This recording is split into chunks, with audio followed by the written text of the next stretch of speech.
CDO Unit Kakching Amadi Special CDO Unit Khabaisogi Apunba Team Amana KCP PWG gi Kadar Nipan Fare Pau Asina High Kakching Lamkhaidagi Police ki Apunba Team Asina Irenbam Rameshwar Singh Chahi Nifu Nipan Kauba KCP PWG gi Kadar Ama Fabangamki Faramioy Asina Hydropagi Matung Inna Kakching Mamangching Lifam Loknung area da Leiba Kem Amada Tibu Humagi Tabak Chatabada Lup Asigi Kadar Tarit Amaso Fagat Pangamki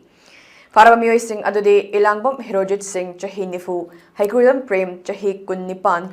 Okram Arundatta Chahi Kuntra Senjam Rebingson Chahi Kuntaret Okram Amarjit Chahi Kuntra Mathoy Adibam Ghanendrajit Sama Chahi Kun Manga Amadi Chongtham Rajkumar Chahi Kuntarukni